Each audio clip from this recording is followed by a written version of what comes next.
મિત્રો, હું છું નીલોફર ખાન. વોઇસ ઓફ વડોદરા ન્યૂઝમાં આપનું સ્વાગત છે. સમાચાર છે વડોદરા જિલ્લાના. કોરોના વાયરસની મહામારીના લીધે અનેક ધંધા અને રોજગારને અસર થઈ છે. ત્યારે અનેક ઇન્ડસ્ટ્રી માટે એક પડકાર ઊભો થયો છે. એમની એક ઇન્ડસ્ટ્રી એટલે ફિલ્મ ઇન્ડસ્ટ્રી. આપ જાણી શકો છો કે ઘણા સમયથી મલ્ટીપ્લેક્સ અને બધું બંધ છે. તેનીમાંથી અસર ફિલ્મના ડાયરેક્ટર પર જોવા મળી છે અને હજુ સુધી ફિલ્મ શૂટિંગ માટે કોઈ પરવાનગી મળી નથી. ત્યારે આજે ફિલ્મ જગતમાં પણ મંદી જોવા મળી છે અને ડાયરેક્ટર પણ બેકાર બનતા જાય છે. આજરોજ વડોદરા શહેરમાં આવેલ ગાંધીનગર ગૃહ ખાતે ધારણાનો કાર્યક્રમ કરવામાં આવ્યો હતો. બ્યુરો રિપોર્ટ લાલા ખલીફા સાથે કેમેરામેન અફજદ પઠાણ, વડોદરા.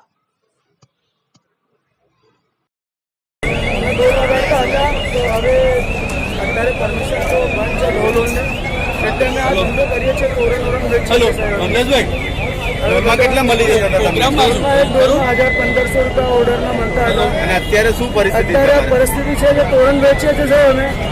હવે ઘરનું એટલે છે આવું છે કે બધું એકદમ પરિસ્થિતિ એકદમ ખરાબ થઈ ગઈ છે. લેવલ એક આછું થઈ, એક લેવલ એકદમ સારું થઈ ગયું હતું ને આ તોરણ પછી હવે ઓર્ડર તો બધા ઓર્ડર કેન્સલ પણ થાય છે. જેટલા બુક થયા છે આ લોકો ફોન કરે છે ભાઈ હવે કે પરમિશન નહીં. કેટલા વર્ષથી તમે ઢોલ વગાડતા? 20-22 વર્ષથી વગાડી. શું નામ છે તમારું? મારું નામ દીપક ભાટ છે. દીપક ભાટ. ક્યાં રહેવાનું? મારે મકરપુરા મારુતિ ગામમાં રહેવાનું છે.